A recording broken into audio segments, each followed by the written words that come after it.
Apocalipsis capítulo 20, versículo 1 en adelante, el milenio, hoy la segunda parte. Hace 8 días estuvimos dando una contextualización general, todavía nos falta un poquito de ese contexto el día de hoy, pero bueno, ya hoy una comparación con lo que ya habíamos estudiado semanas atrás. Los 1000 años. Vi a un ángel que descendía del cielo con la llave del abismo y una gran cadena en la mano. Y prendió al dragón, la serpiente antigua, que es el diablo y Satanás, y lo ató por 1000 años. Y lo arrojó al abismo y lo encerró y puso su sello sobre él para que no engañase más a las naciones hasta que fuesen cumplidos 1000 años. Y después de esto debe ser desatado por un poco de tiempo. Y vi tronos y se sentaron sobre ellos los que recibieron facultad de juzgar. Y vi las almas de los decapitados por causa del testimonio de Jesús y por la palabra de Dios, los que no habían adorado a la bestia ni a su imagen y que no recibieron la marca en sus frentes ni en sus manos, y vivieron y reinaron con Cristo 1000 años. Pero los otros muertos no volvieron a vivir hasta que se cumplieron 1000 años. Esta es la primera resurrección. Bienaventurado y santo el que tiene parte en la primera resurrección. La segunda muerte no tiene potestad sobre esto, sino que serán sacerdotes de Dios y de Cristo y reinarán con él 1000 años. Cuando los 1000 años se cumplan, Satanás será suelto de su prisión y saldrá a engañar a las naciones que están en los 4 ángulos de la tierra, y a Gog, a Magog, y a fin de reunirlos para la batalla, el número de los cuales es como la arena del mar. Y subieron sobre la anchura de la tierra y rodearon el campamento de los santos y la ciudad amada. Y de Dios descendió fuego del cielo y los consumió. Y el diablo que los engañaba fue lanzado en el lago de fuego y azufre, donde estaban la bestia y el falso profeta, y serán atormentados día y noche por los siglos de los siglos. Amén. Dios y Padre, da claridad, Señor, a cada uno de nosotros. Abre el entendimiento de todos y a mí, dame las palabras necesarias, por lo menos, para poder expresar de manera sencilla esta enseñanza. Te doy gloria ahora en el nombre de Cristo Jesús, en esta tu palabra. Amén. Amén. Pues bien, mis hermanos, tenemos por acá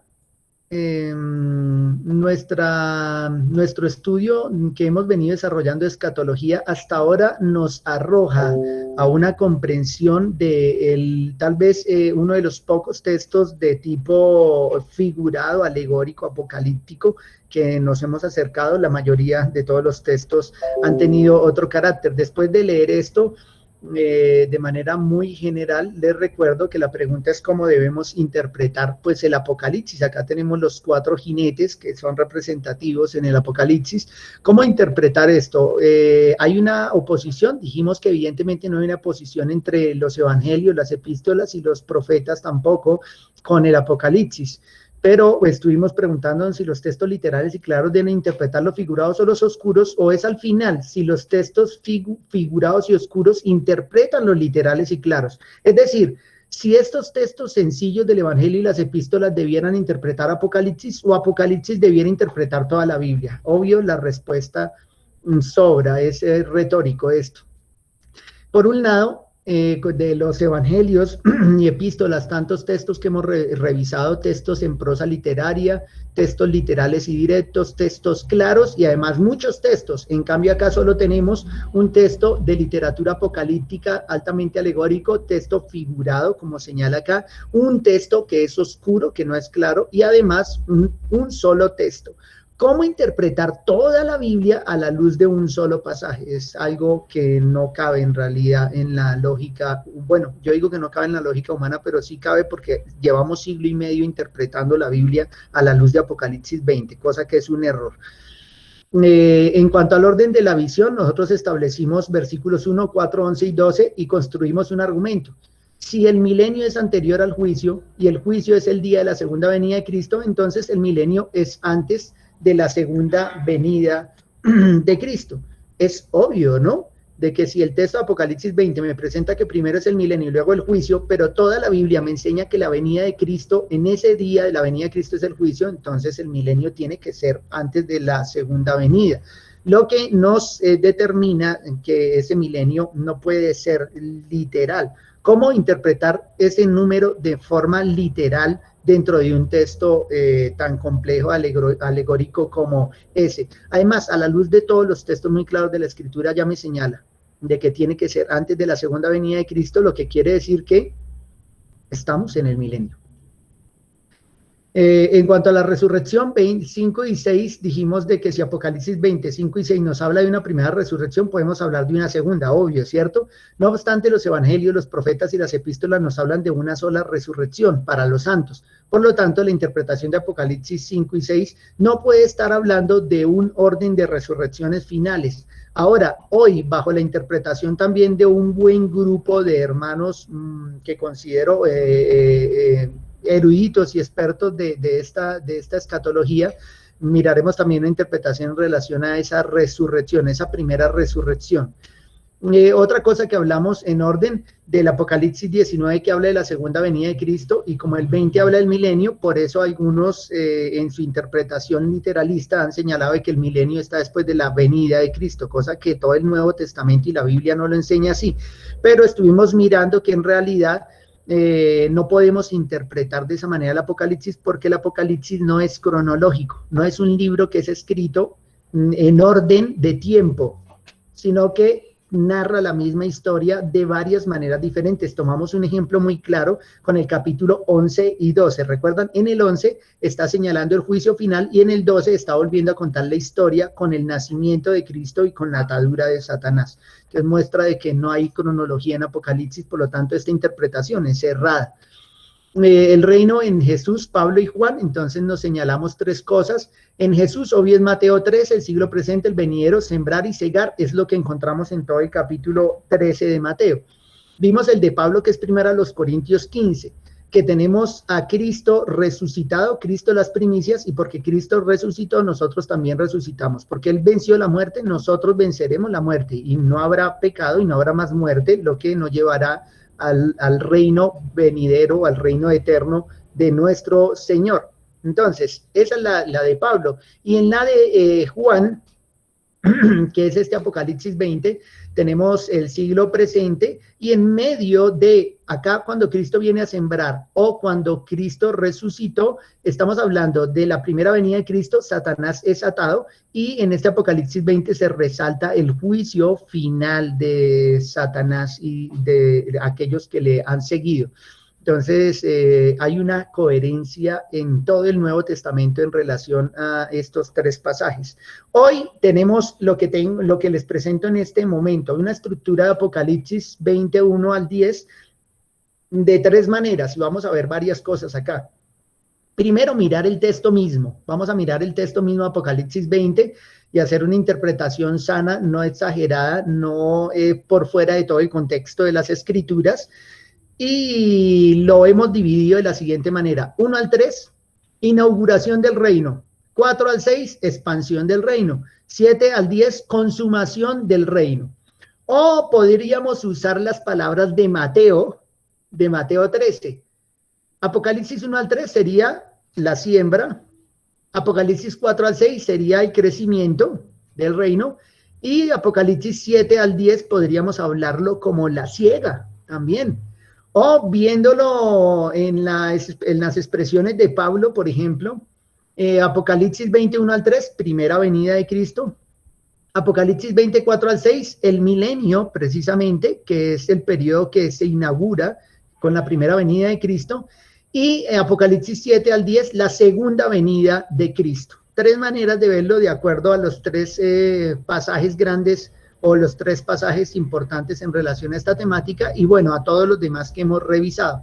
Entonces tenemos acá, Cristo viene la primera vez, muere, establece el reino, entonces ponemos Cristo reinando y acá pongo 1000 años, obvio, es figurado, es una figuración que nos señala de que Cristo ya se encuentra reinando. Efesios 1:20 al 23, no creo que sea necesario repetirlo y explicarlo porque ya lo vimos muchas veces, y Hechos 2:29 al 36 que nos dicen clara y explícitamente de que Cristo ya está reinando y que no hay nombre que se nombre que no esté bajo su autoridad, todos están bajo la autoridad de Cristo, todas las cosas, todos los principados, potestades, huestes, todo, no hay que, ni Satanás está suelto, él está bajo la potestad de Cristo. Entonces, esa sería la parte de la mitad, fíjense. La primera venida, la segunda, representa ese reinado de Cristo con sus santos, porque el reino no solo lo recibió Cristo, sino que también le ha sido dado a los santos del Altísimo, como lo vimos también en del libro de Daniel, capítulo 2 o capítulo 7, donde se señala con claridad de que el reino también lo recibieron los santos del Altísimo. Y pues obvio, esta última parte 7 al 10, que sería la consumación, que es la parusía, la segunda venida de Cristo. Es una manera de poder ver este texto. Sin embargo, nos toca que lo revisemos también un poco en su contexto. Nosotros tomamos un texto de Apocalipsis y la mayoría de personas tienden a descontextualizarlo de su época. Si nosotros nos vamos allá a Apocalipsis, y nos vamos a la introducción del libro, precisamente cuando se está presentando nuestro Señor a las iglesias, tenemos varias cuestiones muy importantes. Por ejemplo, podemos ver primero que aquellos que han seguido a Cristo no sufrirán daños de la muerte segunda. Versículo 11, fíjense, capítulo 2, Apocalipsis 2:11 dice, el que tiene oído, oiga lo que el Espíritu dice a las iglesias. El que venciere no sufrirá daño de la segunda muerte. Ya ustedes saben qué es la segunda muerte, porque esa expresión la tenemos allá en el capítulo 20, en medio de las expresiones que teníamos acerca de la primera resurrección. También tenemos la segunda muerte, y ya dijimos de que la segunda muerte es la condenación, porque el mismo texto nos lo señala. Fueron lanzados al lago de fuego, es la segunda muerte. Lo que quiere decir que desde el inicio del libro, capítulo 2, versículo 11, que nos está señalando que el que no sufrirá daño de la segunda muerte, acá el mismo libro lo señala que es como aquel que ha vencido. Y aquel que ha vencido no es el que ha salido vivo, sino que, por decirlo así, se fiel hasta la muerte, dice el versículo antes, aún aquel que ha muerto fielmente por el Evangelio y por nuestro Señor Jesucristo. Imagínense que acá le dice, no temas en nada lo que vas a padecer. He aquí el diablo echará a algunos de vosotros en la cárcel para que seáis probados. Y tendréis tribulación por 10 días. Serían 10 días literales en realidad. Vean lo que les va a señalar acá. Sé fiel hasta la muerte y yo te daré la corona de la vida. Sé fiel hasta la muerte quiere, y literalmente ocurrió. Muchos, cientos y miles de hermanos nuestros fueron fieles hasta la muerte. Y ellos que murieron son los mismos santos que aparecen en el capítulo 20, los decapitados y demás. Ellos no sufrirían daño de la segunda muerte. Entonces, veamos el contexto de que Apocalipsis es un libro de consuelo para una iglesia perseguida. Por lo tanto, Apocalipsis capítulo 20 no se ha separado de la temática del libro. Ahora, curiosamente, el Apocalipsis 20 nos señala el reinado de los santos con Cristo. Vuelvo al capítulo 20. Fíjense que dice, y reinaron con Cristo 1000 años. Nos estamos refiriendo a los decapitados, tal cual inicia el libro de Apocalipsis. Nos estamos refiriendo a los decapitados o a los que han sido perseguidos en aquel momento, en ese contexto inmediato.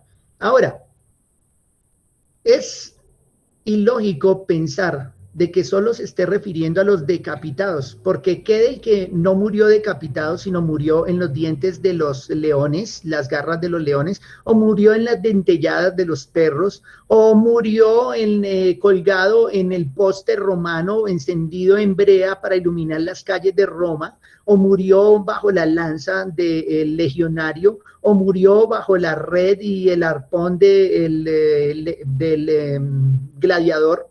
Estos no cuentan, son solo los decapitados los que reinarán. Eso nos lleva a pensar de que el texto no nos está dando un patrón de que únicamente los que son decapitados son los que iban a reinar con Cristo, porque la persecución arrojó no solo decapitados. Ahora, fíjense que acá nos dice que estos reinaron con Cristo 1000 años. Cuando regresamos allá al capítulo 2, cuando nos vamos al capítulo 2, donde está iniciando, por allá cerca del versículo 26, cuando está hablando con las iglesias, dice algo semejante y vuelve con la expresión al que venciere y guardare mis obras hasta el fin. Yo le daré autoridad sobre 10 naciones. ¿Sí está hablando sobre 10 naciones? ¿Eso es lo que esperan los cristianos? ¿10 países bajo su mando? ¿Eso es lo que esperan en realidad? ¿Ese es el reinado materialista que están pensando los cristianos? Claro que es una figura que está señalando al reinado de los creyentes con Cristo, que está siendo también citado en el capítulo 20. Además del reino de Cristo y de los santos, también se nos habla de que seríamos sacerdotes de Dios, o bueno, los decapitados en el 26 se señalan como sacerdotes de Dios. Fíjense el versículo 6, bienaventurado es ante el que tiene parte en la primera resurrección, la segunda muerte no tiene potestad sobre estos, sino que serán sacerdotes de Dios y de Cristo y reinarán, bueno, con él 1000 años. Sacerdotes, escuchen la palabra. Ahora miramos Apocalipsis capítulo 3. En este mismo contexto, cuando se le está introduciendo a las iglesias todo el libro, hay una expresión también semejante para aquellos. 13:12. Dice, al que venciere, yo lo haré columna en el templo de mi Dios y nunca más saldrá allí y escribiré sobre él el nombre de mi Dios y el nombre de la ciudad de mi Dios, la nueva Jerusalén, la cual desciende del cielo, de mi Dios y mi nombre nuevo. Aclaramos una cosa de que el templo de mi Dios no es el templo de Jerusalén, sino que el templo de Dios es la iglesia. Entonces hay un contraste acá entre ser columna o ser sacerdote en el templo de Dios o en la iglesia de Cristo. Y se añade además de que serían sentados en tronos, o sea, reinarían con Cristo 1000 años. Acá mismo en el capítulo 3, en el versículo 21 dice así, al que venciere, nuevamente, le daré que se siente conmigo en mi trono. O sea, reinar 1000 años, como dice el capítulo 20, pero ya saben ustedes que no es algo literal, así como yo he vencido y me he sentado con mi Padre en su trono. ¿Por qué se señala acá a los muertos o a los decapitados? ¿Por qué no se está señalando a toda la iglesia? O sea, ¿cuál es el propósito de que no se señale en Apocalipsis 20, sino a aquellos? Porque si miramos la estructura, primeros 3 versículos, la atadura de Satanás, y el versículo 4, 5 y 6 solo nos va a hablar de los perseguidos, los decapitados, los que fueron muertos a causa del evangelio. De ellos es los que se está hablando en el capítulo 20, versículos 4, 5 y 6. ¿Por qué no señala toda la iglesia? ¿Será que en realidad solo estarán reinando estos santos? Hay otros que se han atrevido a dividir este capítulo de Apocalipsis en esta sesión del 4 al 6 como el milenio en el cielo lo han puesto, o han puesto algo así como el reino de Cristo en la tierra, el reino de Cristo en el cielo, y lo señalan ya como la consumación del reino. Porque acá estos 3 versículos, 4, 5 y 6, nos muestran es a los decapitados, o bueno, al que murió de cualquier otra forma a causa de la persecución, que ya desde el principio del libro se les había dicho que muchos iban a morir, muchos iban a ser echados en la cárcel, y así ocurrió. La persecución fue terrible. En la época de Domiciano, Domiciano estableció varios lugares de adoración a él como Teosóter, como el Dios Salvador, como un anticristo en realidad, uno que negó a Cristo, uno que hacía o buscaba que los cristianos negaran a Cristo y le adoraran a él. Y lo peor, no pasaron 20 años y Trajano ya estaba estableciendo una legislación muy clara, donde habían templos de adoración al emperador, donde se quemaba incienso, donde se negaba a Cristo y donde las personas iban y adoraban la estatua del emperador. Fue un periodo de persecución muy duro, terrible. Entonces, por eso acá en Apocalipsis 20 nos está señalando a los decapitados, porque este es un libro para una iglesia atribulada, para una iglesia perseguida, para una iglesia que está en medio de gran tribulación, una iglesia que está siendo atribulada. Ahora, no quiere decir eso de que los santos aquí en la tierra no estén reinando con Cristo, porque nosotros ya vimos de que el reinado les es entregado a los santos del Altísimo desde hace rato, pero sería interesante poder ver un texto tan claro de Efesios capítulo 2 en prosa literaria que nos habla acerca de eso. Acá, donde nos señala que somos salvos por gracia, acá se nos dice de que nosotros que estábamos muertos en delitos y pecados, se nos dio vida. Él nos dio vida, y recuerden que nuestra vida depende de que Cristo resucitó. Y acá nos dice que nosotros en otro tiempo seguimos la corriente del mundo, andamos conforme al príncipe de la potestad del aire, obvio, éramos esclavos también de Satanás, estábamos bajo la potestad de las tinieblas, Colosenses 1:13, nosotros fuimos rescatados de la potestad de las tinieblas y trasladados al reino de nuestro Señor Jesucristo. Y pues este operaba sobre nosotros, nosotros éramos hijos de desobediencias, entre ellos andamos nosotros, dice el texto, andamos en los deseos de nuestra carne, haciendo la voluntad de nuestra carne y de nuestros pensamientos, y nosotros éramos hijos de ir a lo mismo que los demás. Pero uno de los más gloriosos contrastes de la Escritura, pero Dios, que es rico en misericordia, por su gran amor con que nos amó, aún estando nosotros muertos en pecados, nos dio vida juntamente con Cristo. Fíjense, nos dio vida juntamente con Cristo. Él es las primicias. Nosotros tenemos vida porque Él resucitó. Y el 6 dice, y juntamente con Él nos resucitó. Obvio, ya nos resucitó o ya nacimos de nuevo. Aquí estamos nosotros los nacidos de nuevo, los que hemos creído en Cristo de manera genuina. No solo que creímos de manera intelectual, sino que toda nuestra vida la hemos entregado al Señor para obedecerle. Eso es creer. Él nos resucitó, ese es el nuevo nacimiento. Esa para nosotros podría señalarse como la primera resurrección.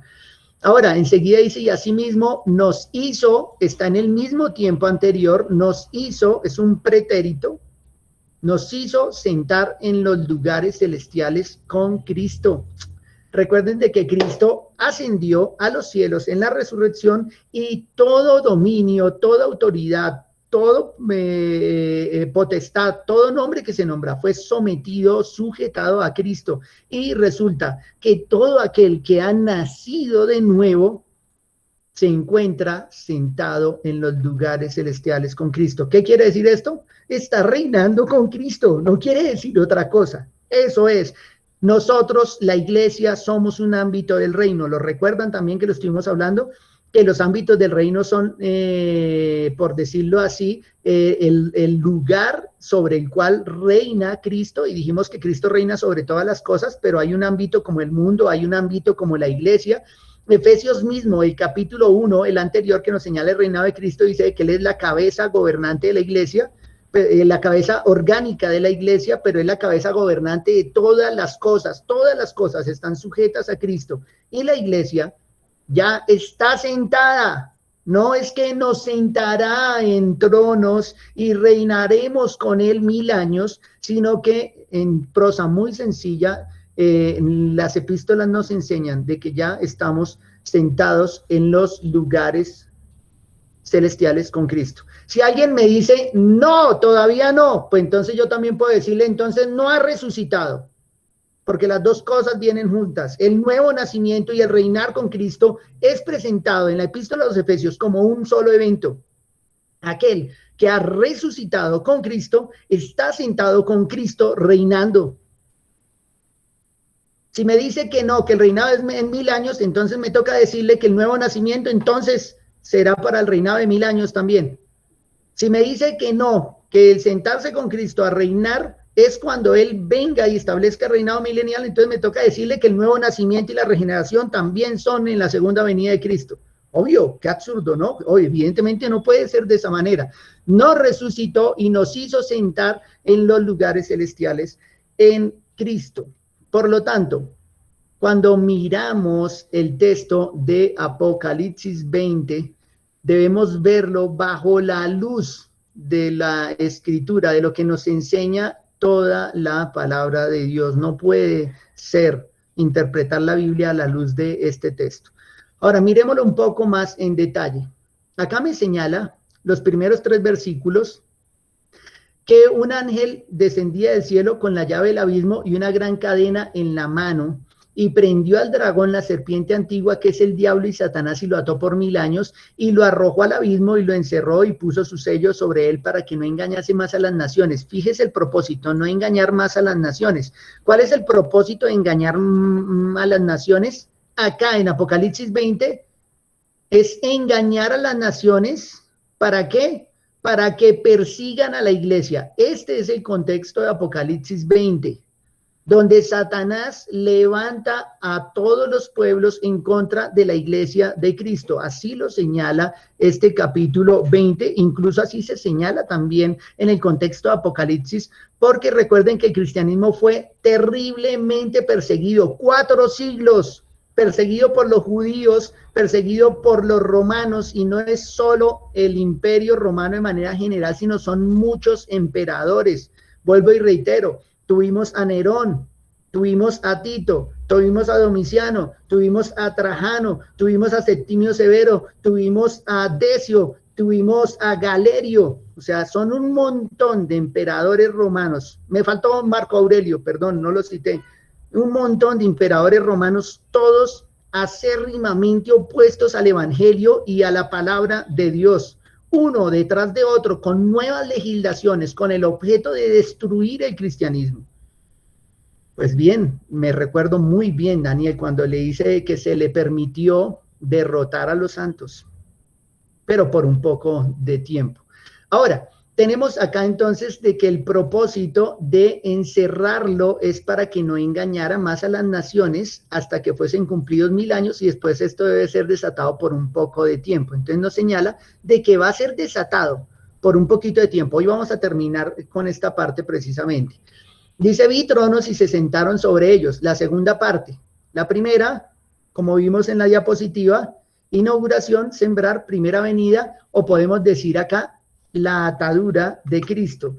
¿Por qué no presentarlo de esta manera? Acá tengo los paralelos de lo que ya hemos estudiado. En cuanto a la primera parte, debiéramos decir nosotros acá, de que estos 3 versículos claramente están señalando a la atadura de Satanás. Apocalipsis 20, 1 al 3. No vamos a entrar en detalles si el ángel era Cristo o no lo era. Creo que cuando el pastor Leonel lo enseñó, se aclararon estas cosas. No vamos a entrar en otros detalles. Lo que quiero que vean que el propósito de estos tres versículos es señalar a Satanás atado. Descendió un ángel del cielo con una llave, con una cadena, prendió al dragón, a la serpiente antigua, que estamos hablando de Satanás, no otro, y lo ató. Esta es la parte importante acá. Satanás atado, y señala, por 1000 años, y lo arrojó al abismo, lo encerró, puso sello para que no engañase más a las naciones, hasta que fueron cumplidos los 1000 años, y después de esto debe ser desatado por un poquito de tiempo. Si recordamos muy bien todo lo que discutimos, Mateo 12, Lucas 10, Juan 12, Juan 16, Colosenses, Hebreos, 1 Juan, bueno, todo lo que hemos hablado, Satanás ya fue atado, ya cayó, ya fue juzgado, ya fue echado fuera, ya fue despojado, ya fue derrotado, ya fue destruido, ya fue deshecho en sus obras, y el que tenía la potestad de la muerte le fue arrebatada. Y además, esta palabra atado es la misma que se usa en Apocalipsis, y esta echado fuera también es la misma palabra que se está usando acá en Apocalipsis. Quiere decir que estos 3 primeros versículos van en concordancia con todo lo que nos enseña el Nuevo Testamento, los evangelios y las epístolas de Satanás atado. ¿Cuándo es atado? En la primera venida de nuestro Señor, en la inauguración del reino, o por qué no decirlo en palabras de Mateo, cuando inicia la siembra del reino de Dios. Ahora, se nos señalan acá varios textos que podemos confrontar y que yo apelo a su sincero estudio, a la lectura de estos pasajes que nosotros hicimos acá y que podría repasar con los videos o las grabaciones anteriores, de todo Mateo 13 y Corintios. Porque cuando señalamos Mateo, Apocalipsis 21 al 3, podríamos recordar la parábola de la cizaña, de la red y las primicias. 3 cosas podemos resaltar, 2 de Mateo y una de Corintios. Las vamos a revisar rápidamente porque no las cité todas. Fíjese que no cité todos los versículos, sino un versículo en particular para que seamos puntuales hoy, pero ustedes podrán hacer mejores comparaciones que estas. Mateo 13:37 dice así: 13:37, que ya la interpretación de esta parábola de la cizaña. Dice, respondiendo él le dijo, el que siembra la buena semilla es el Hijo del Hombre. Así declaro la primera parte. Entonces podemos decir que este primer periodo, como lo habíamos señalado, es un periodo de siembra. Ahora, la red nos dice de manera similar, 13:47. Señalo el 13:47, dice, asimismo el reino de los cielos es semejante a una red que echada en el mar recoge toda clase de peces. Eso es muy general, fíjense, cuando inicia el reino. Y primero los Corintios 15:20 al 23 va a ser un poco más explícito en relación a esto y nos va a poner la plataforma para interpretar los siguientes versículos. Primero a los Corintios capítulo 15, versículo 20 dice así, mas ahora Cristo ha resucitado de los muertos, primicias de los que durmieron es hecho. Ojo, resucitado de los muertos, primicias. Esta palabra es bien relevante para lo que vamos a hacer ahora. Primicias de los que durmieron es hecho. Porque por cuanto la muerte entró por un hombre, también por un hombre la resurrección de los muertos, porque así como en Adán todos mueren, también en Cristo todos serán vivificados, pero cada uno en su debido orden. Cristo nuevamente dice, Cristo las primicias, luego los que son de Cristo en su venida. Entonces, en cierta medida, estos textos nos están señalando la inauguración del reino. Y saben ustedes que una vez Cristo muere y resucita, es cuando Satanás ha sido atado, ya como señalamos acá en esta figura que tenemos ahí presente. Cuando revisamos los versículos 4 al 6, que ha sido los versículos de mayor discusión en realidad, debiéramos compararlos con ese periodo de crecimiento, de expansión del reino, o como el periodo del milenio. Acá Apocalipsis 20 lo cita como el milenio, pero es precisamente el periodo que hay entre la primera y la segunda venida de Cristo, porque el mismo texto de Apocalipsis nos señala, primeros 3 versículos, la primera venida de Cristo, y los versículos 7 al 10, la segunda venida, y en medio de la primera y la segunda venida, el mismo texto de Apocalipsis nos pone el milenio. El mismo texto nos está añadiendo el milenio en medio de las dos venidas de nuestro Señor. Ahora, ya hemos señalado de que el milenio no puede ser literal, porque si Cristo viene por segunda vez y estableciera su reino, habría un problema. Habría todavía muerte, habría todavía pecado, habría todavía postrer enemigo. Entonces la muerte no sería postrer enemigo, sino habría uno postrer después del postrero, que no tiene lógica en realidad en la Escritura. Y por lo tanto no cabe ese reinado de 1000 años por ningún lugar. Ahora más cuando vimos de que la resurrección es el mismo día de la segunda venida de Cristo y que el juicio final es el mismo día de la segunda venida de Cristo, de acuerdo a todos los evangelios. Esos textos no están citados acá porque no cabían, pero en esta estructura podemos mirar esto. Recuerden la parábola del sembrador. Cristo viene a sembrar precisamente en varios terrenos, y aquellos terrenos que son tierra, una tierra específica, en ellos es en las que crece la semilla. Tenemos el trigo y la cizaña que crecen juntos, la expansión del reino. Todo esto hace parte como de todo este milenio. La mostaza y la levadura, que precisamente hablan de la expansión o el crecimiento del reino. El tesoro y la perla, que nos señalan de que el reino ya está presente, es muy valioso, pero es oculto, y nosotros debemos entregar todo por ese reino, por ese tesoro, por esa perla, y todo eso ocurre en este periodo. Tenemos el de la red, pero ahora el versículo 48, ese sí quiero que lo revisemos para que tengamos coherencia con el texto anterior que acabamos de leer, porque leímos el 47. Entonces, si leemos acá el 48, nos dice así: y una vez llena la red, una vez llena, fíjense que echamos la red, pero una vez la red se llena, la sacamos a la orilla y sentados se recoge lo bueno en cestas y lo malo se echa afuera. Y eso se refiere al fin del siglo. Fíjense que acá prácticamente me presenta establecimiento del reino, expansión del reino y culminación o consumación del reino en 3 versículos. Cuando se echa la red, el inicio; cuando se llena la red, en la expansión; y cuando se va a botar todo lo que nos sirve en el día final, cuando serán echados al lago de fuego y azufre, cuando serán apartados. Entonces tenemos esa misma figura acá, y podemos señalar también en este periodo de crecimiento y expansión del reino la predicación del evangelio, que aparece en el mismo 1 Corintios 15, 1 al 4, que señala de que Cristo murió conforme a las Escrituras, fue sepultado conforme a las Escrituras y resucitó conforme a las Escrituras, y en eso consiste nuestra fe, en que Cristo resucitó. Esa es nuestra fe. Si Cristo no resucitó, vana es nuestra fe. Entonces fíjense que todos estos textos nos están hablando de un intermedio, de un crecimiento. Unas partes nos hablan de un inicio, otras de un crecimiento, una expansión o un periodo de reinado, que sería el equivalente. Y también nos vamos acá a esta última parte compleja de los versículos 7 al 10. Perdón, vámonos acá a la Biblia, me voy otra vez a Apocalipsis 20. Como no había leído desde el 4, para aclarar algunas cuestiones, hagámoslo. Dice así: y vi tronos, y se sentaron sobre ellos los que recibieron facultad de juzgar. Recuerden que los que reciben la facultad de juzgar son la iglesia. Acá señala los decapitados, pero ya expliqué la razón por qué aparecen solo los decapitados y no todos los santos, cuando la Escritura se enseña y refiere a toda la iglesia. Este texto de manera específica está tratando la persecución y los que han muerto por el Evangelio, pero no está excluyendo de ninguna manera a los que están vivos en la tierra.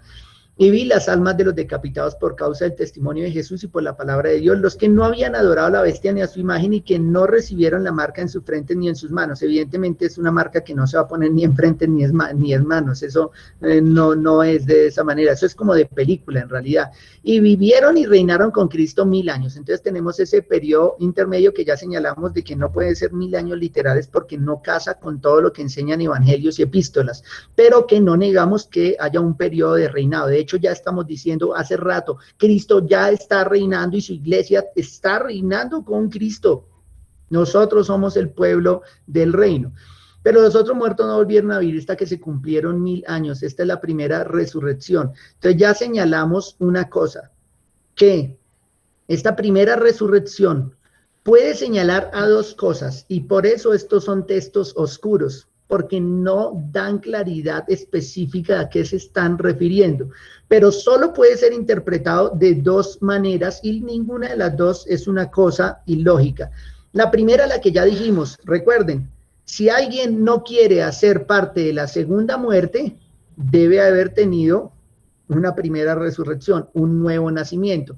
Pero otra interpretación que guarda gran significado y que la estuve meditando mucho es que esta primera resurrección se refiera precisamente a lo que Pablo ya nos ha señalado acá en primera a los Corintios, de que Cristo es las primicias, o sea, aquellos que participan de esa primera resurrección o aquellos que pertenecen a Cristo. Los que pertenecen a Cristo no harán parte de la segunda muerte. Podríamos, si hacemos esa comparación con primera los Corintios, podríamos interpretar, de hecho hay algunos hombres y de reformados y de peso que consideran de que esa primera resurrección no se refiere a la primera resurrección del nuevo nacimiento, sino se refiere a la primera resurrección que son las primicias. Cristo es las primicias. Aquellos que pertenecen a Cristo no tendrán parte de la segunda muerte, pero como se dan cuenta ustedes, interpretar estos versículos 4, 5 y 6 de manera literal trae grandes complejidades, porque ni siquiera estos versículos se encuentran muy bien ordenados. Trae complejidad en realidad por la gramática que tienen estos 3 versículos.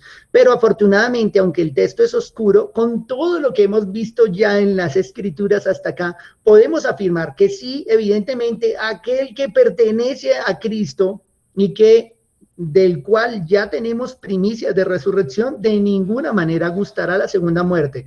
O aquel que ha resucitado con Cristo, como lo vimos en Efesios capítulo 2, versículo 5 hace un momento, 5 y 6, aquel que ha resucitado con Cristo ya está en los lugares celestiales sentado con Cristo. Fíjese la coherencia que tienen las epístolas con este pasaje y no tener que interpretarlo en realidad por fuera de su contexto inmediato y su contexto remoto. Bienaventurado y santo el que tiene parte de la primera resurrección, o sea, parte de la resurrección de Cristo o de que haya resucitado, haya nacido de nuevo porque Cristo resucitó. La segunda muerte no tiene potestad sobre estos, sino que serán sacerdotes de Dios y de Cristo y reinarán con él 1000 años. Serán sacerdotes, luego Pedro no nos dice de que ya somos sacerdotes. Revisen las expresiones, mis hermanos, porque si alguien cree de que esto pasará en el futuro, está obviando el evangelio y lo que ya se ha enseñado, de que la iglesia es real sacerdocio, nación santa, pueblo adquirido por Dios. Primera de Pedro, capítulo 2, versículos 9 y 10. La iglesia ya está reinando y la iglesia es presentada como ese sacerdocio santo de Dios y aquel reino de sacerdotes en realidad, lo que señala esto no al futuro, sino que está hablando de este periodo en el que nosotros nos encontramos reinando con Cristo. Ahora, fíjense que acá es donde nos cierra esta última parte, como lo estaba mostrando acá, consumación o ciega, donde nos muestra que la cizaña será separada y echada al fuego, o los peces malos serán retirados y serán desechados, o en 1 Corintios 15, 24 al 28, perdón, que nos señala precisamente el fin del postrer enemigo, el juicio del postrer enemigo. Si nosotros vemos la coherencia de estos pasajes con Apocalipsis 20, 7 al 10, no vamos a tener gran complejidad al leer estos versículos. Dice, cuando los 1000 años se cumplan, Satanás será suelto de su prisión. Entonces algunos consideran de que Satanás que va a ser apresado 1000 años cuando Cristo venga y que 1000 años quieto y que después va a levantar la rebelión y esa es la batalla final, pero ya dijimos de que eso no es posible por cuestión de que no habrá muerte, no habrá pecado y no habrá más enemigos. Por lo tanto, esto tiene que señalar a algo que ocurre antes de la segunda venida de Cristo y el mismo texto nos lo confirma, dice, cuando los 1000 años se cumplan, Satanás será suelto de su prisión. Acá arriba ya se nos había dicho que era por un poco de tiempo, sería suelto por un poco de tiempo. Acá tenemos, para que no engañase más a las naciones hasta que fuesen cumplidos 1000 años, y después de esto debe ser desatado por un poco de tiempo, señala acá, después de ese periodo de 1000 años. Si estamos hablando de que los 1000 años son entre la primera y la segunda venida de Cristo, quiere decir de que el texto nos señala de que antes de la segunda venida de Cristo, Satanás va a ser suelto, lo que nos señala sí un periodo de tribulación. Fíjense cómo lo presenta el versículo 8. Dice, y saldrá a engañar a las naciones que están en los 4 ángulos de la tierra, Gog y Magog, a fin de reunirlos para la batalla, el número de los cuales es como la arena del mar.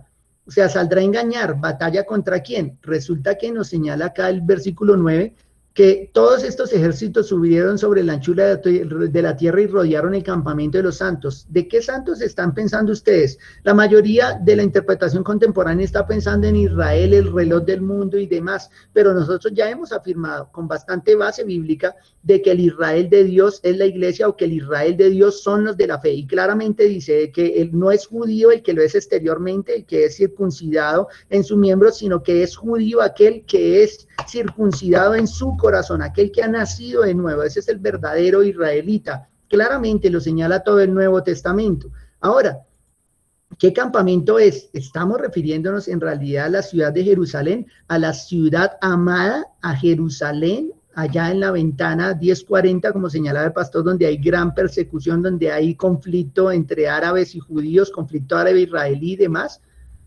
Y dice, y de Dios descendió fuego del cielo y los consumió, lo que quiere decir de que estamos ya mirando la segunda venida de Cristo, la venida de nuestro Señor en gloria. Ya vamos a aclarar el concepto de la ciudad amada. Y el diablo que los engañaba fue lanzado al lago de fuego y azufre. El juicio, fíjense, el juicio. Y recuerden que el juicio es en la segunda venida de Cristo. Acá está aludida de esta manera.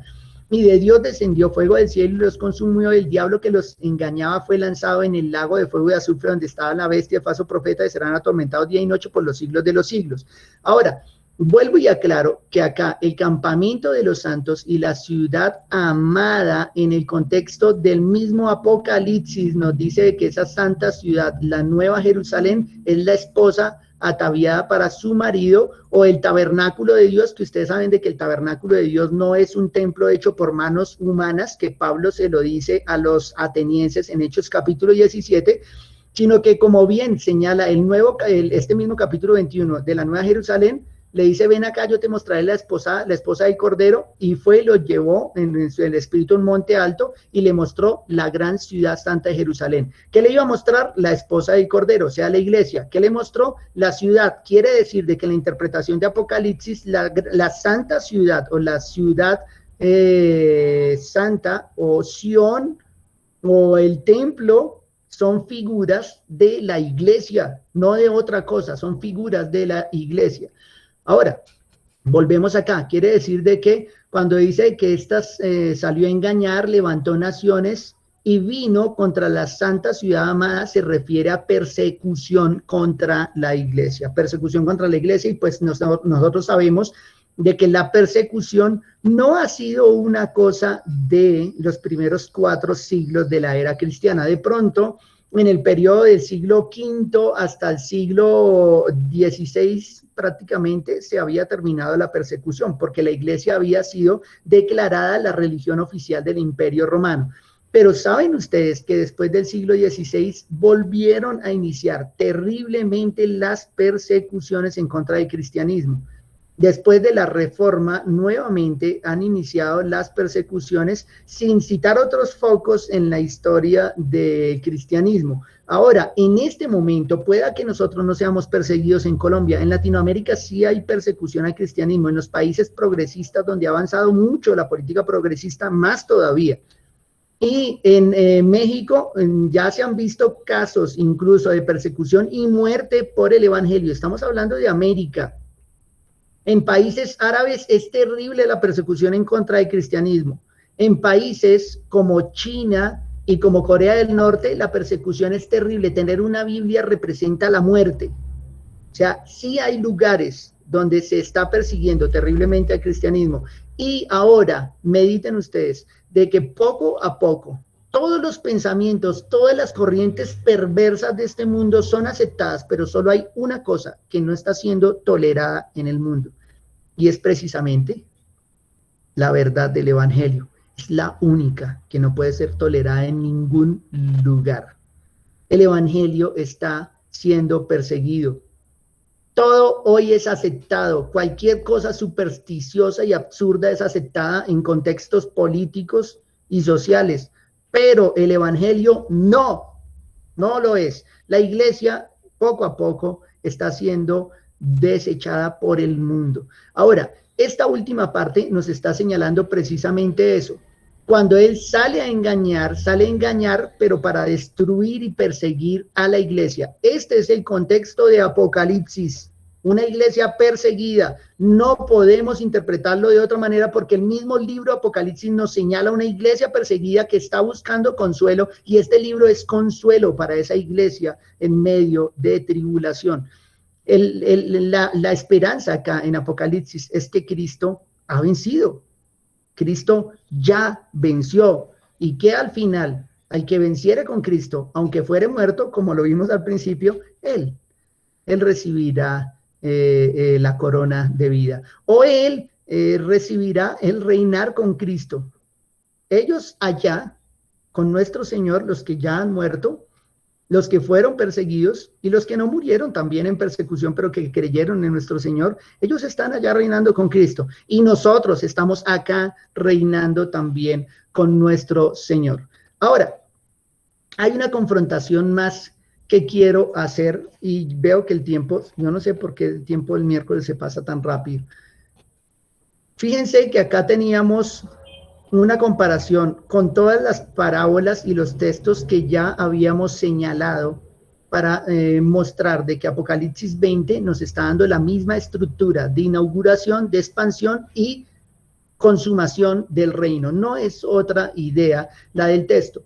Pero finalmente quiero comparar este texto con segunda a los Tesalonicenses capítulo 2. Este texto no lo hemos estudiado nosotros, no lo tratamos en todos los textos que leímos de manera anterior. Hasta acá 12 clases y no lo habíamos leído, pero quiero hacer una buena confrontación. Fíjense, 3 columnas acá. Estructura Apocalipsis, lo separé de distintas formas, señalando una idea general, concepto: Satanás atado, Satanás desatado, las naciones engañadas y Satanás y las naciones destruidas. Porque recuerden, diapositivas anteriores, no debiera hacer esto porque no se ve bien, pero en diapositivas anteriores nosotros señalamos precisamente en la comparación que hicimos entre los tres textos de Jesús, de Pablo y de Juan, que el propósito del Apocalipsis es señalar la atadura de Satanás y el juicio final de Satanás. O sea, acá habla de los enemigos del reino, acá habla del pueblo del reino y acá nos habla de los dos, de la siembra y la separación de los dos. Entonces, este propósito del Apocalipsis 20 es señalado también acá, en esta comparación que estoy haciendo con el texto de Tesalonicenses. No me quedó tiempo para compararlo con más textos, sí habían más textos para comparar, pero creo que hasta acá sería suficiente este estudio. Las preguntas que queden, claro que personalmente estoy dispuesto pues a sentarnos y a compartir con las escrituras y como dicen los pastores, tomarnos un tintico. En Satanás atado, inicio del reino, Satanás desatado ya nos señala el final de la consumación, al momento, al final del siglo presente, ya para inicio del siglo venidero, o sea, la consumación del reino, donde las naciones serán engañadas y donde Satanás y las naciones también serán destruidas. Otra manera de verlo. Miremos, abran sus Biblias, mejor dicho, tengan su Biblia en Apocalipsis 20. Ustedes tenganla en Apocalipsis 20 y yo acá en la pantalla les voy a mostrar Tesalonicenses. Hagamos ese acuerdo para que ustedes puedan hacer estas comparaciones. Ténganla en Apocalipsis, yo voy a abrirla en 2 Tesalonicenses 2. Voy a 2 a los Tesalonicenses, segunda epístola del apóstol Pablo, capítulo 2, y acá señala la manifestación del hombre de pecado. No llegamos a hablar del anticristo, no llegamos a hablar del hombre de pecado, del inicuo, no quedó tiempo para eso, por eso dije que tendremos una segunda temporada más adelante. Pero acá tenemos este texto que nos habla precisamente de eso. Ahora, hagamos la confrontación de los versículos. Primero, una lectura rápida. Pero con respecto a la venida de nuestro Señor Jesucristo y nuestra reunión con Él, os rogamos, hermanos, que no os dejéis mover fácilmente de vuestro modo de pensar, ni os conturbéis ni por espíritu, ni por palabra, ni por carta, como si fuera nuestra, en el sentido de que el día del Señor está cerca. ¿Qué ocurre? Los hermanos tesalonicenses estaban convencidos de la venida del Señor y la sentían tan cerca e inminente, o sea, ya ahí a la puerta, que muchos habían dejado de trabajar y cumplir con sus responsabilidades cotidianas. Ahora, fíjense que se señala que ni por espíritu, ni por palabra, ni por carta, o sea, no se movieran de su pensamiento acerca de la segunda venida del Señor. Importantísimo este versículo 3. Nadie os engañe en ninguna manera. ¿En qué los podían estar engañando? Escuchen, porque no vendrá, atentos, no vendrá sin que antes venga la apostasía y se manifieste el hombre de pecado. Así de claro lo dice Pablo. A nosotros nos enseñaron de que Cristo venía y una vez venía, ahora sí se aparecía el hombre de pecado, que aparecía el anticristo, que los 7 años, que el templo de Jerusalén, que se iba a sentar allá, que esa era la abominación desoladora y toda esta cuestión, una película que en realidad no cabe en la interpretación sana de la escritura. Y acá este texto nos dice de que no vendrá Cristo sin que antes, o sea, antes de que venga Cristo, viene primero una apostasía, que es una negación reiterada de la fe cristiana. Miren cómo el mundo está apostatando del cristianismo. Occidente fue fundado sobre el cristianismo, toda Europa, las constituciones del planeta, todas las constituciones republicanas, parlamentarias, demás, fueron fundadas sobre el cristianismo, la de los Estados Unidos también. Pero hay una apostasía generalizada, pero acá nos señala más una apostasía dentro de la iglesia. ¿Cómo está el cristianismo hoy día? Sean sensatos y miren y hagan una evaluación de la iglesia cristiana contemporánea. Si no encontramos un separamiento de las escrituras, un sensacionalismo en los púlpitos, una predicación de prosperidad, de milagros y de todo menos del evangelio, alejaron el concepto de pecado, quitaron el concepto del infierno, quitaron todo aquello que no le gusta a la gente y solo están hablando novelerías y cosas en el púlpito, entreteniendo cabras y cosas semejantes. Y el pueblo en semejante apostasía. Prediquemos el Evangelio. ¿Y cuántas personas tenemos cuando predicamos el Evangelio? 53 conexiones. Hablemos cosas vanas, novelerías y fábulas. Tendríamos miles reunidos, porque donde no se predica el Evangelio, estas iglesias se llenan por montones, de manera casi generalizada. No podemos generalizar que toda iglesia grande está en apostasía, no me entiendan de esa manera, pero creo que ustedes lo saben. Las mega iglesias, en ellas no se predica el Evangelio y hay una apostasía generalizada dentro de la iglesia cristiana. Eso ya se está viendo y creo que en muchas temporadas hemos visto apostasía dentro del cristianismo. Acá se señala de que Cristo no vendría sin que antes venga la apostasía y dos, se manifieste el hombre de pecado. Quiere decir que antes de que venga, se manifestará el hombre de pecado. Antes de que venga Cristo, muy en contraste con lo que vemos acá. Estamos señalando los primeros versículos y acá tenemos a Satanás desatado. Versículo 3. Desatado. Miremos el versículo 8 que nos señala. Dice, y entonces se manifestará aquel inicuo a quien el Señor matará con el espíritu de su boca y destruirá con el resplandor de su venida. Claro, se manifiesta primero, luego viene Cristo y lo destruye. Entonces nos da un orden y nos muestra de que el texto de Apocalipsis, donde es Satanás desatado un poco de tiempo antes de la segunda venida del Señor, ya había sido mostrado también en las epístolas. Ahora, fíjese que la idea de Satanás atado sí aparece en este texto. Vamos a leer versículos 6 y 7. Dice acá, y ahora vosotros sabéis lo que lo detiene, a fin de que a su debido tiempo se manifieste. O sea, sí hay algo que lo detiene, hay algo que lo tiene atado, hay algo que lo tiene restringido, que no le permite actuar libremente. Ya sabemos que estamos hablando de la atadura que le ha sido impuesta desde la primera venida de Cristo, porque ya está en acción, se señala que ya está en acción el ministerio de la iniquidad, pero se reitera. Solo que hay quien al presente lo detiene, lo que señala dos veces una restricción o una atadura, hasta que él a su vez sea quitado de en medio. Quiere decir de que habrá un momento donde esa restricción será retirada y se manifestará el hombre de pecado. Ya en otra temporada hablaremos con detalle acerca de quién es ese hombre de pecado, ese inicuo, el anticristo, como lo señala también Juan. Ahora, desatado, lo tenemos claramente acá.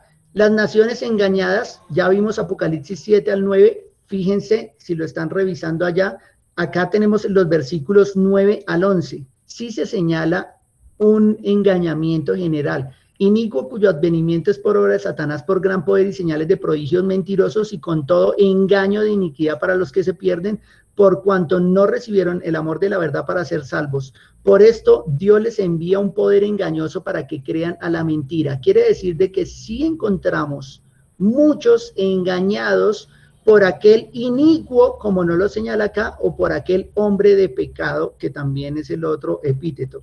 Ellos que lo señala acá serán o será desatado antes de la segunda venida del Señor, naciones engañadas, pero así como Apocalipsis 29 al 10 dice que Satanás y las naciones serán destruidas, este texto también nos señala una destrucción de Satanás y las naciones al final de los días o al final del siglo presente cuando venga nuestro Señor.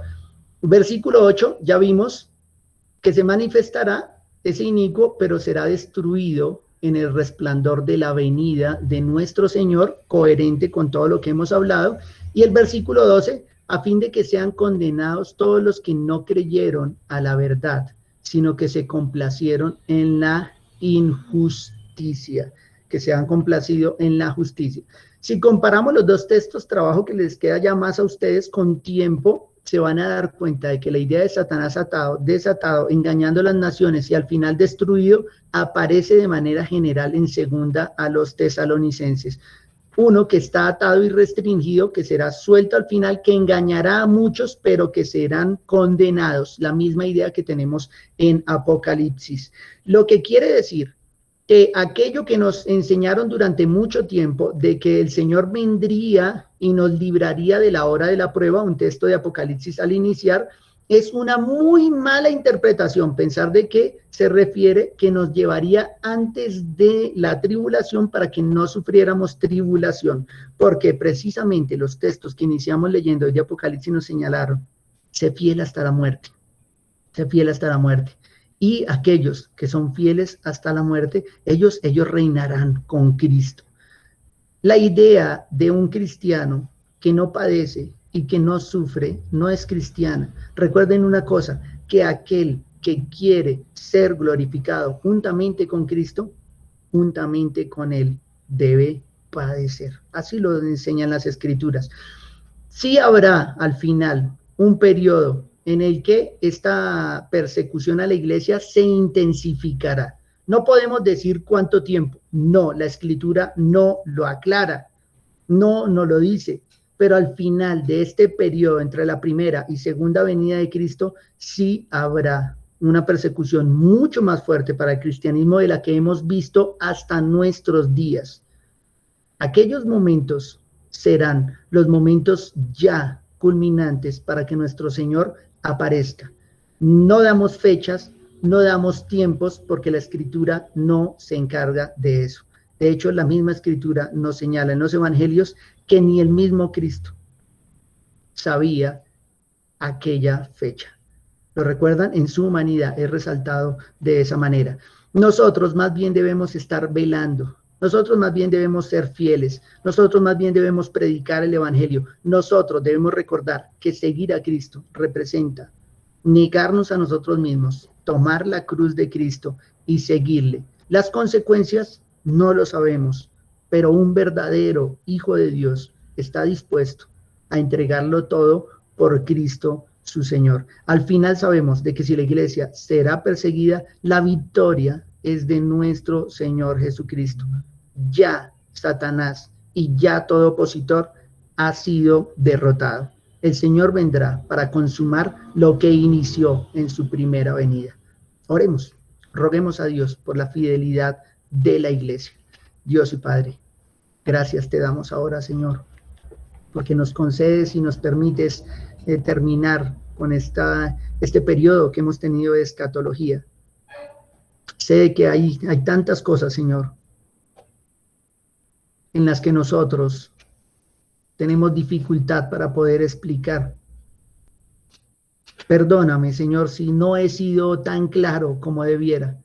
Si me he quedado corto, Señor, en expresar lo que enseña tu palabra, lo que muestran los evangelios, las epístolas, y lo que podemos interpretar de Apocalipsis 20 a la luz de todos estos textos claros. Ayúdanos, Señor, a comprender las Escrituras, pero sobre todo, Señor, ayúdanos a vivir en las Escrituras, a obedecer tu palabra, a ser firmes en medio de toda situación, sea cuando estemos bien, con salud, con abundancia y sin persecución, o aún en los momentos donde haya escasez, donde haya enfermedad y donde haya persecución, que en todo momento nosotros seamos fieles. Te lo ruego, Señor, en Cristo Jesús. Amén.